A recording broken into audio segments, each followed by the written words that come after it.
अस्सलाम वालेकुम स्टूडेंट्स। आज जो आपका टॉपिक है वो है हेमिस्फेरेक्टोमी। हेमिस्फेरेक्टोमी, हेमिस्फेयर और एक्टोमी। एक्टोमी मतलब रिमूवल और हेमिस्फेयर आपका क्या चीज़ है, that is the part of your brain. तो हेमिस्फेयर के रिमूवल को हम क्या कहते हैं, हेमिस्फेरेक्टोमी। सही है।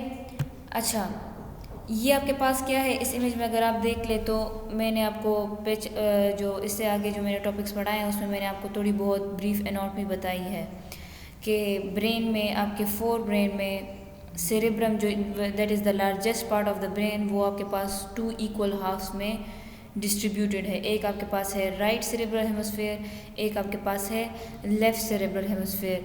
तो अगर हम या राइट या लेफ़्ट सेरेब्रल हेमिस्फेयर को रिमूव करते हैं ब्रेन से, सो दैट इज़ कॉल्ड हेमिस्फेरेक्टोमी। मतलब एक हेमिस्फेयर को आप बिल्कुल रिमूव करते हो, सो दैट इज़ हेमिस्फेरेक्टोमी। सही है।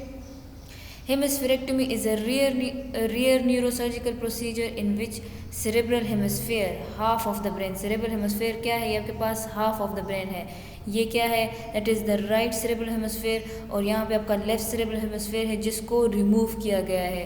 तो half of the brain मतलब टेलेंसेफेलॉन जो सेरेब्रम है उसके हाफ पार्ट को जब आप रिमूव करते हैं, half of the upper brain और सेरेब्रम इज़ रिमूव, डिसकनेक्टेड और डिसेबल, उसको जब हम रिमूव करते हैं या डिसेबल करते हैं या डिसकनेक्ट करते हैं तो इसको हम क्या कहते हैं, दैट इज़ हेमिस्फेरेक्टोमी।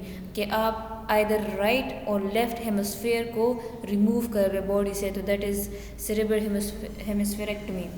अच्छा, इनकी इंडिकेशन क्या है, किस वजह से हम इस हेमिस्फेयर को रिमूव करते हैं, that is a big part of the brain, मतलब बहुत काफ़ी बड़ा पार्ट है ब्रेन का।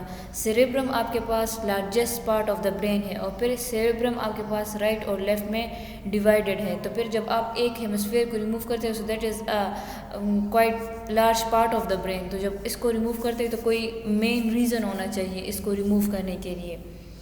अच्छा, क्या इंडिकेशंस है, तो इसके मेन इंडिकेशन आपके पास वही आ जाती है, एपिलेप्सी या सीजर्स। एपिलेप्सी क्या चीज़ है, सीजर्स क्या चीज़ है, दैट इज़ अनयूजुअल बिहेवियर, जब ब्रेन में एबनॉर्मल एक्टिविटी होती है। एपिलेप्सी क्या चीज़ है, that is abnormal brain activity, या तो कोई इन्फेक्शन हुआ है ब्रेन में, या ट्यूमर हुआ है, या कोई ट्रॉमा हुआ है जिसकी वजह से अब ब्रेन में जो इलेक्ट्रिकल एक्टिविटी होती है वो ख़राब हो गई है। उसकी वजह से क्या होते हैं, सीजर्स के अटैक्स आते हैं। सीजर्स में क्या होता है, अनयूजुअल बिहेवियर होता है, अनयूजुअल बिहेवियर होता है, सेंसेशन होता है और लॉस ऑफ अवेयरनेस होती है।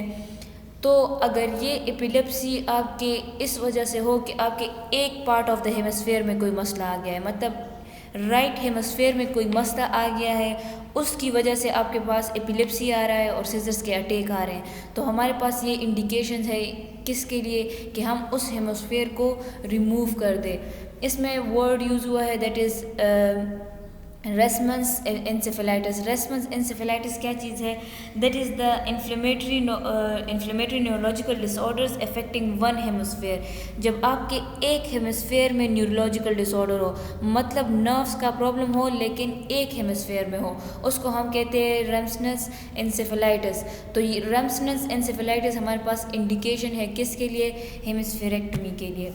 इसके अलावा क्या इंडिकेशंस है कि जब आपके पास एपिलेप्सी हो या सीजर्स के अटैक हो और वो मेडिकेशन के लिए इररिस्पॉन्सिव हो, इररिस्पॉन्सिव टू द मेडिकेशन, मतलब वो मेडिकेशन के लिए उनका कोई अच्छा रिस्पॉन्स नहीं आ रहा, वो उनसे कोई उनको फ़ायदा नहीं हो रहा, then we will go towards the hemispherectomy. Hemispherectomy is reserve for most extreme cases, जब बहुत ही केसेस एक्सट्रीम पे चला जाए और वो मेडिकेशन के लिए भी कोई रिस्पॉन्स ना दे, then we will go towards the हेमिस्फेरेक्टमी।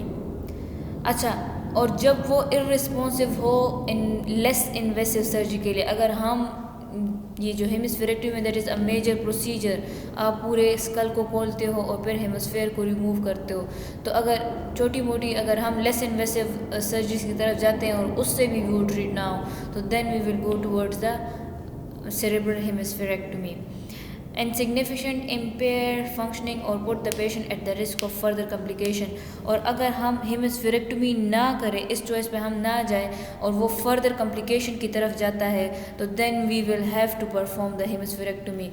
मतलब इंडिकेशंस क्या चीज़ है कि आपके पास रेमसन एंसेफेलाइटिस हो, one part of the brain आपके पास डैमेज हो, या क्या है कि आप उनको मेडिकेशन दे रहे हो वो उससे भी ट्रीट नहीं हो रहा, या आप लेस इन्वेसिव सर्जरीज यूज़ कर रहे हो उससे भी वो ट्रीट नहीं हो रहा, और या जब आप उसकी ट्रीटमेंट नहीं कर रहे हो और वो फर्दर कम्प्लिकेशंस की तरफ जा रहा है, other parts of the brain को भी वो ख़राब कर रहा है, तो देन आप क्या करोगे, देन आप हेमिस्फेरेक्टोमी पे जाओगे, हेमिस्फेयर को रिमूव करोगे। अच्छा, इसके आउटकम्स क्या आएंगी अगर हम हेमिस्फेयर को रिमूव करते हैं, तो इसके क्या आउटकम्स हैं? तो सबसे पहले तो ये प्रोसीजर अगर हम परफॉर्म करते हैं तो 85 to 90% of the patient seizures की बीमारी से वो ठीक हो जाते हैं, सक्सेसफुली क्योर्स फ्रॉम सीजर से वो क्योर हो जाते हैं, 85 to 90% वो क्योर हो जाते हैं, वो ठीक हो जाते हैं, उनकी ये बीमारी ख़त्म हो जाती है जब हम हेमिस्फेयर को रिमूव करते हैं।